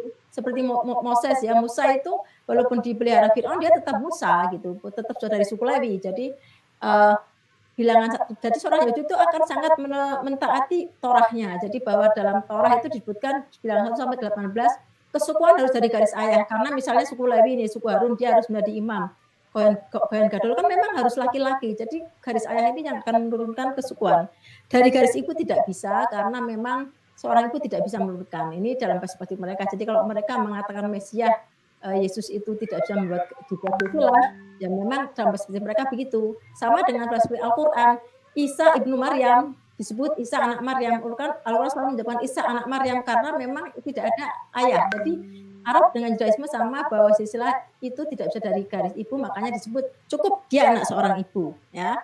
Jadi itu pandangan saya. Kemudian mungkin saya akan menjelaskan yang tadi tempat bahwa Isa kelahiran Yesus Isa dalam Quran tidak jelas. Mungkin saya bisa sedikit memberikan gambaran. Memang Quran itu hanya memberikan sign, jadi bukan sign itu artinya memberikan tanda. Kita lah yang harus berpikir, karena Quran disebutkan bahwa Quran adalah bagi mereka yang berpikir. Jadi kalau kita mau di mana sebetulnya kelahiran Isa itu kita ada di Quran surat Maryam dari ayat 19, surat 19 dari ayat 16 sampai 21 kan waktu disebutkan Jibril datang kemudian mengabarkan Isa akan mengandung, Maryam akan mengandung, tapi karena tanpa ayah, jadi dia meninggalkan bait suci, karena Maryam kan memang tinggal di Yerusalem di bait suci di bawah pengasuhan Zakaria, bapaknya Yahya. Jadi tidak ada kaitannya dengan namanya sama tidak kaitannya dengan saudara perempuan Harun. Jadi karena mengandung dia berlari dia menjauh ke arah timur, ya. Itu 16:21. Kemudian dijelaskan di ayat 22 sampai 26 dia setelah menjauh ke arah timur itu malaikat Jibril datang, jadi meniupkan rohnya supaya Maryam mengandung. Kemudian dia menjauh lagi ke timur lagi. Nah, sekarang kita melihat bahwa di situ disebutkan posisi Maryam di Yerusalem, kemudian dia pergi ke timur, berhenti di suatu kota, kemudian dia menjauh lagi ke timur lagi karena tidak disebutkan barat tapi menjauh lagi dari timur. Nah, kita akan lihat petanya. Coba ada peta di situ, bisa share. Peta, admin tolong. Admin bisa share enggak nih peta? Nah, di situ disebutkan dilihat bahwa dari Yerusalem ke timur sebelah kanan ada kota Bethpage, ya, bacanya atau Bethpage atau Bethpage saya nggak tahu. Di situ sebelah timur Yerusalem itu di situlah Jibril meniupkan roh. Kemudian menjauh lagi dia karena melahirkan, kan disebutkan bahwa dalam Quran Maryam melahirkan di bawah pohon korma, ya. Artinya dia di bawah pohon korma yang memang berbeda sekali dengan versi Kristen yang memang tidak versi Alkitab, ya, tidak di pohon korma. Dari situ disebutkan menjauh lagi di situ ada sebuah kota yang namanya kota Jericho, ya. Di situ dia menjauh lagi ke arah timur dan dia makan korma di situ dan dia berada di suatu kota memang banyak pohon kormanya. Jadi dia makan korma dan sebagainya waktu dia mau melahirkan. Nah, sekarang bisa di-share kota pohon korma. Di manakah kota itu maksudnya? Apa slide lagi? Kota pohon korma? Yang judulnya kota pohon korma. Lagi. Nah, itu kota pohon korma, ya. Coba dibaca di bahasa. Coba agak jelas. Di situ kurang jelas, ya. Yang jelas di situ gini. Disebutkan bahwa keturunan Moab, ya, Hor dan Musa itu mereka menduduki suatu kota yang namanya kota pohon korma, ya, yang letaknya di padang gurun Yehuda. Nah, di kota pohon korma itu di situ di mana? Disebutkan dalam ulangan 343, kota pohon korma adalah Yeriko ya, tanah Negeb dan tempat Yordan, lembah Yeriko, kota pohon kurma itu. Nah, jadi berdasarkan sign petunjuk di sini Yesus dilahirkan di Yeriko, di kota pohon kurma. Yang memang disebutkan dalam Perjanjian Lama, memang kota di itu adalah menghasilkan pohon kurma dan memang disebut dengan kota pohon kurma ya. Kemudian saya lanjut dengan kenapa sih banyak teman-teman Kristen yang memasalahkan saudara perempuan Harun bahwa Al-Quran salah ya, tidak mengetahui bahwa Maryam kok disebut saudara perempuan Harun, kan jaraknya dari Harun jauh. Nah, sebetulnya tidak juga, karena sebetulnya sama istilah dalam bahasa ini tidak bisa gini, memahami kitab suci itu tidak bisa tekstual. Misalnya kalau kita melihat Matius 23:33, hai kamu ular-ular, hai kamu keturunan ular beludak, bagaimanakah mungkin kamu dapat meluputkan diri dari hukuman mereka. Jadi keturunan ular beludak berarti dia benar-benar keturunan ular beludak, kan tidak ya. Nah, jadi sebenarnya kenapa sister of Aaron, saudara perempuan Harun atau sister of Aaron? Kalau memang Aaron salah, dia mendingan menyebut saudara perempuan Musa, karena di Quran Musa jauh lebih banyak disebutkan daripada Harun. Ya. Dan sudah jelas tadi saya jelaskan bahwa Maryam hidup semasa Zakaria dan Yahya, jadi tidak pada zaman Musa. Nah, jadi ada puluhan ayat yang bercerita tentang Musa dan Harun, ada juga banyak ayat bercerita tentang Isa dan Maryam, itu tidak ada kaitannya dengan masa Musa, tidak bercampur aduk. Jadi Quran tahu persis bahwa kapan masa Musa hidup, kapan masa Maryam hidup ya. Nah, sekarang kenapa disebut sister of Aaron? Tadi kan saya sudah sebutkan bahwa hak istimewa dari keturunan Harun dari Tuhan adalah dia menjadi imam gadol, kohen gadol, imam besar, di mana ekspektasi Tuhan itu sangat tinggi, bahwa keturunan Harun berarti orang-orang yang leader, yang menjadi pemimpin spiritual di zamannya bagi seluruh rakyat Israel di situ ya. Dan karena hak istimewa Harun ini, Tuhan juga menerapkan suatu ketetapan syarat yang sangat tinggi, sehingga pada waktu mereka tidak boleh salah, sehingga pada waktu mengadakan ukupan, mereka mengadakan ukupan 4 anak Harun, kan Harun punya 4 anak ya, jadi ada Nadab, Abihu, Eleazar dan Itamar. 2 anak yang Nadab, Abihu karena kesalahan dalam melakukan ukupan dia mati. Jadi begitu kerasnya ekspektasi Tuhan kepada keluarga keturunan Daud ini, karena dia sudah jadi orang istimewa, sama dengan ekspektasi umatnya seluruh Israel harus berarti berharap keturunan Harun ini harus istimewa, karena dia adalah seorang imam, seorang kohanim. Jadi seorang kohanim, imam-imam menjadi imam besar itu hanya untuk keturunan Harun, itu hak istimewa. Nah, tugasnya biasanya mengurusi korbanot dan tugas-tugas harian lainnya. Nah, karena ekspektasi yang sangat tinggi ini, maka dia berharap semua keturunan Harun mestinya orang-orang yang suci, orang-orang yang menjaga Torah mereka. Nah, pada waktu dalam perspektif Al-Quran kan Maryam itu adalah keturunan Harun. Kemudian dia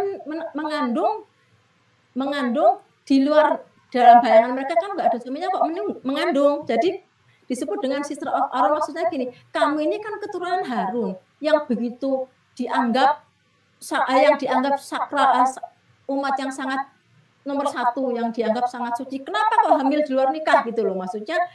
Hai saudara perempuan Harun, maksudnya sister of Aaron di situ dalam idiom bahasa Arab itu adalah artinya keturunan, descendant of Aaron, sama dengan dalam surat disebutkan dalam surat 46:21 ya. Jadi kata ukhta Harun, ya ukhta Harun, ukhta kalau perempuan, kemudian akho ya, akho kalau dia laki-laki artinya brother and sister. Kalau kita orang Batak mesti gini, kalau ketemu Sinaga, hai brother Sinaga, gini, hai sister Sinaga, misalnya gitu ya. Jadi ketemu keturunan, karena itu sister of Aaron maksudnya adalah kami ini keturunan Harun gitu kan. Jadi ini idiom bahasa Arab yang dipakai, karena dan itu adalah wajar dalam bahasa Arab. Jadi kata sister of Aaron di situ tidak ada kaitannya dengan saudaranya Harun, tidak, tetapi makna memang tidak bisa tekstual, artinya dia adalah sister of Aaron, karena dalam bahasa Arab juga umum, misalnya dalam Quran 46 di situ bahwa Irkola itu ada tadi ya. Nah, sini disebutkan watkur ya, watkur akhoad ya. Wadhkur akha Ad. Di sini menyebutkan bahwa eh, Nabi Hud adalah keturunan Ad. Ya, disebut dengan akha Ad, saudara suku Ad. Ya. Sama dengan akha itu brother, kalau perempuan kan sister. Sama dengan orang Arab juga menyebut misalnya dia ketemu keturunan dari Arab ya, misalnya dia ketemu orang Arab ya, akho al Arab, artinya saudara dari keturunan bangsa Arab ya, misalnya akho al Quraisy, jadi saudara dari Bani Quraisy. Jadi itu hal yang biasa, the descendant. Itu memang idiom Arab. Dalam bahasa Yahudi mungkin tidak dipakai karena memang bahasa itu tidak sama. Tetapi kan Al-Qur'an ditulis idiom bahasa Arab, di mana memang itu yang dipakai. Seperti kalau bahasa Inggris kita mengatakan dia tertangkap basah kan dengan caught handed. Kalau dalam bahasa Indonesia kita mengatakan tertangkap dengan tangan merah, tapi dia tertangkap basah. Jadi makna utarakan dengan cara berbeda karena perbedaan bahasa ini, dan ini adalah idioms itu ya. Waktunya sudah habis. Masih 10 detik, silakan disimpulkan dengan garis besarnya. Pesan saya supaya bisa memahami bagaimana Al-Quran itu yang sebenarnya, saya pun bisa memahami bagaimana Alkitab. Artinya kalau kita memahami dari versi masing-masing, kita akan lebih bijak untuk memahami bahwa mereka Terima kasih untuk pengenatan argumentasinya di 40 menit ke belakang. Mumtaz untuk kedua narasumber, terima kasih untuk wawasannya. Ya, ini adalah review dari diskusi saya dengan Bunda Etika tadi ya. Rekan-rekan, gimana dengan penjabaran saya?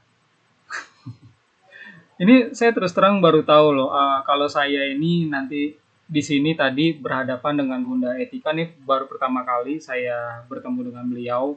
Ternyata beliau ini adalah murid dari Rabbi Tovia Singer. Beliau ini adalah Muslim gitu ya. Nah, dengan diskusi 40 menit tadi ya, saya pribadi kurang pas ya rupanya. Karena apa? Karena dengan sistem waktu yang seperti ini, saya tidak punya kesempatan untuk bertanya. Saya terlalu sibuk untuk menjawab berbagai pertanyaan dari Bunda Etika gitu.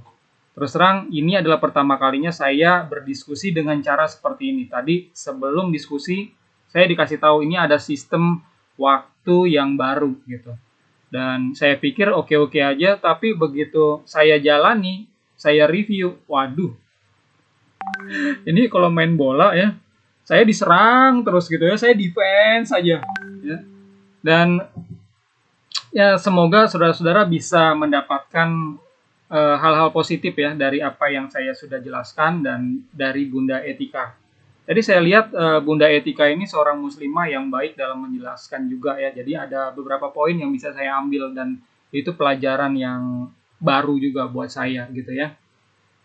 Namun demikian ya, dari apa yang saya sudah utarakan ya, mengapa saya menjelaskan Yesus itu bukan Isa, itu kan bukan hanya masalah silsilahnya aja yang berbeda kan. Kota kelahirannya atau tempat kelahirannya itu juga berbeda ya kan.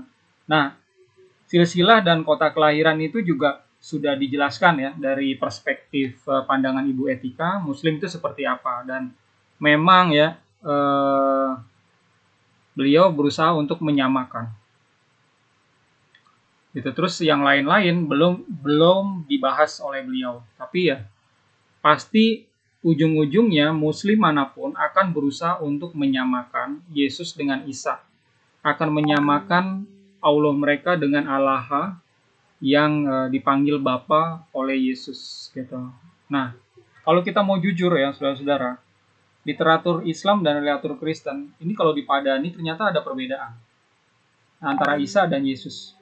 Nah, bagaimana cara menyamakan gitu? Perlu ada penjelasan di tengah-tengah ini, ya. Perlu ada penjelasannya. Makanya saudara-saudara Muslim pada saat saya utarakan perbedaan-perbedaannya, mereka akan berpikir sebagaimana mungkin supaya ini bisa sama. Dan cara yang diambil adalah yang pertama, biasanya mereka punya penafsiran yang berbeda dengan umat Kristen, ya, kalau mereka baca Alkitab, gitu ya. Yang kedua, ya, Mereka bilang juga, wah ini kitabnya ini yang sudah direvisi sama orang. Yang ketiga, ada ayat-ayat Alkitab yang sengaja mereka skip atau mereka anggap itu salah gitu loh. Atau ya mereka hiraukan aja gitu. Mereka anggap tidak ada. Jadi biasanya itu seperti itu. Jadi ajaran Yesus ya, yang seperti apa adanya tertulis di dalam Injil-Injil itu mereka usahakan supaya sama akhirnya dengan apa yang ada di Al-Quran gitu ya. Gimana caranya untuk menyamakan? Kalau nggak sama ya jadinya runtuhlah ajaran yang mereka yakini gitu. Sementara sebagai umat Kristen ya, kita tuh harus fix, harus kuat ya. Pengajaran kita itu dari Alkitab ya.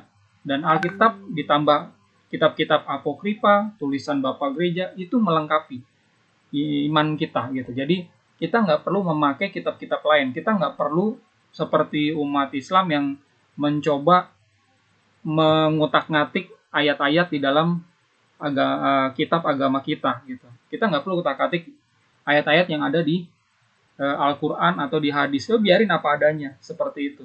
Ya kita harus hormati isinya. Ya dengan menghormati seperti itu aja kita bisa tahu kok kalau ini ajarannya berbeda memang. Dan mereka sendiri yang akan berpikir jadinya, loh kok kenapa beda gitu. Kalau Tuhan mereka menurunkan kitab Injil kepada Yesus, kok hasilnya beda? Kok nggak ada nama Allah satupun? Kok Yesus tidak pernah menyebut Allah sekalipun, nggak pernah gitu. Harusnya mereka berpikir gitu. Dan kalau saya sebagai bagian dari umat Islam, saya juga akan kritisi sebenarnya naskah yang diturunkan, naskah Injil itu yang mana sebenarnya gitu. Ya karena mereka mengajarkan Allah itu menurunkan kitab ke Isa. Nah naskahnya itu yang mana? Sementara yang ada itu adalah kitab-kitab yang dibuat oleh umat Kristen, oleh gereja-gereja rasuli gitu. Ya. Jadi kalau ini berbeda, saya pikir wajar dan memang itulah kenyataannya. Ada perbedaan. Nah, Bu Etika tadi saya pikir juga nggak punya cukup waktu untuk menjelaskan ya tentang pengajaran Yesus ya. Ini baru kalau diuraikan ya, pengajaran Yesus yang bertentangan sama ajaran yang ada di Al-Quran itu banyak. Ya, saya tadi nggak punya banyak waktu untuk menjelaskan. Nah, saudara, di lain topik lagi ya, saya ingin bercerita tentang Messianic Jews gitu. Tadi Bunda Etika menjelaskan tentang ada ya umat Kristen yang pindah gitu ke Yahudi. Memang ada ya. Dan di Nusantara di Indonesia itu juga terjadi ya. Ada beberapa teman saya yang rencana untuk convert gitu ke Yahudi dan ada yang sudah convert duluan gitu. Jadi memang di Indonesia bebas dan umat Kristen ya, tidak ada ajaran di dalam umat Kristen yang melarang hal itu. Jadi ya silakan gitu kalau memang meyakini Kristen ini salah, terus mau jadi penganut Judaism silakan. Kita berdoa supaya dia dia lebih berbuah-buah, hidupnya lebih bermakna dengan agama barunya. Itu silakan gitu. Cuma yang saya ini mau tekankan ya di sini, kalau ini silsilah ini sebenarnya ya itu ada di dalam kitab Injil ya, ada di dalam kitab Injil. Nah, orang-orang Yahudi yang yang berusaha mematahkan ya ajaran kalau Yesus itu adalah Mesias itu baru aja terjadi belakangan, barulah abad-abad 20, abad 21 ini. Kenapa itu terjadi? Ya, kenapa ada gerakan Judaism outreach? Ya, merangkul orang-orang Yahudi. Kenapa seperti itu? Karena ya sejak abad 20 itu gelombang murtadin, orang-orang Yahudi jadi pengikut Yesus itu banyak sekali. Itu bergelombang, banyak sekali ya. Kalau saudara klik ya, list person convert From Judaism to Christianity di Google, itu listnya panjang sekali, dari A sampai Z itu ada nama-namanya gitu ya. Dan itu belum semua ya. Dalam kurun waktu 10 tahun belakangan aja ya, Messianic Synagogue, kan orang yang Yahudi yang pindah jadi percaya Yesus itu nggak mau disebut Kristen, tapi mereka menyebut dirinya Messianic Jews gitu kan. Nah, mereka punya sinagoge Messianic sendiri di Yerusalem juga ada. Jadi bertebaran di Eropa sama di US. Nah, di Yerusalem juga ada, dan itu jumlahnya sangat banyak, ada puluhan sekarang ini. Dan oleh karena itulah ya, orang Yahudi ini kan tahu kalau mereka ini bukan ajaran dakwah gitu ya. Nggak ada namanya istilahnya rasul untuk membuat orang itu convert jadi orang Yahudi.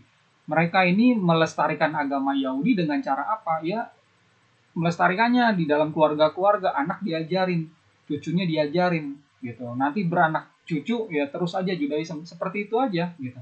Seperti Parmalim, seperti Sunda Wiwitan ya, dan seperti agama-agama lokal lainnya di Indonesia. Jadi mereka nggak berusaha membuat penganut agama lain untuk convert dan masuk ke dalam agamanya gitu loh ya. Walau demikian ya ada yang convert juga ya, orang-orang Kristen sebagian kecil lah itu pindah, nggak apa-apa gitu, jumlahnya itu kecil sekali ya, bisa dihitung tangan lah ya. Kalau yang pindah ya dari Judaism menjadi pengikut Yesus yang Mesianik itu jauh, ribuan, bahkan sampai ada gerakan Judaism Outreach yang mengajarkan ini ajaran-ajaran silsilah Yesus itu salah ya.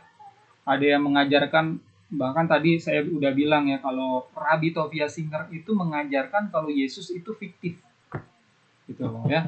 Jadi saudara-saudara Kristen dan Islam ini mesti tahu ya, apa yang diajarkan ini sebenarnya untuk membendung aja gerakan murtadin di dalam Judaism itu sendiri gitu. Jadi gimana caranya ini dibendung, muncullah ajaran-ajaran ini gitu. Padahal ya secara faktanya seperti ini kok gitu. Nah, Rabbi Tovia Singer ini saya harus ulas di sini ya, karena ini juga isu yang menarik. Kenapa? Karena sudah bukan rahasia lagi ya di kalangan Messianic Judaism.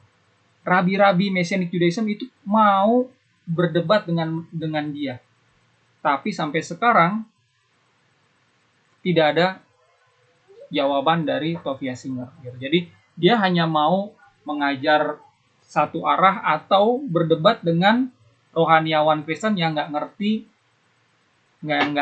ini literatur atau baca tulis Ibrani. Gitu. Nah, rabi-rabi yang tahu ya baca tulis Ibrani, yang sejak lahir diajarkan terus sampai terima Yesus, wah ini mau sekali berdiskusi sama dia. Gitu. Terakhir yang berdiskusi dengan dia itu ada Dr. Brown ya, Michael Brown ini adalah profesor Ancient Near East ya, dan juga keturunan Yahudi. Nah, dari diskusi 2 kalinya sama Dr. Brown, yang pertama itu ada di YouTube, yang kedua ini tidak berani disiarkan sama Tovia Singer. Jadi sebelum berdebat ya, itu sudah secara lisan Tovia Singer itu setuju dengan pihak stasiun TV di US, kalau setelah ini ya debat itu akan disiarkan gitu kan. Nah, setelah debat berlangsung, ini udah diedit bareng-bareng gitu kan, terus begitu mau keluar ini kan perlu tanda tangan gitu kan, tanda tangan, dia nggak mau tanda tangan sampai sekarang. Makanya yang debat kedua itu walaupun videonya ada sama Dr. Brown sendiri nggak memilih untuk tidak menyiarkan itu ke publik gitu. Jadi memang karakternya saya pikir ya kurang baik gitu ya, nggak straightforward, nggak jujur gitu. Nah, saudara-saudara, apapun yang dilakukan sama saudara-saudara Yahudi untuk membendung ini, itu kita hormatin ya. Itu adalah usaha mereka, rohaniawan mereka. Kalau itu tidak dilarang di agama di negara mereka, ya silakan aja gitu ya. Tapi faktanya adalah terjadi gelombang terus-menerus. Walau stasiun TV, ada stasiun TV bagus ya tentang menyiarkan agama Kristen gitu ya. Namanya GoTV. Nah, itu yang bersaksi itu rabi-rabi ya, orang-orang yang pindah gitu kan dari Yahudi gitu kan, orang-orang punya profesional, rabi-rabi juga gitu kan, ada yang imam juga harus pindah. Nah, akhirnya sama pemerintah Israel itu izinnya dicabut ya, sama rabi-rabi ortodok juga itu didukung. Kenapa? Karena banyak yang murtad. Nah, itu aja yang saya bisa share pada kesempatan kali ini. Semoga diskusi saya dengan Ibu Bunda Etika tadi bisa ini ya, menambah wawasan kita semua. Baik, saya undur diri. Assalamualaikum, Shalom Aleichem, Assalamualaikum.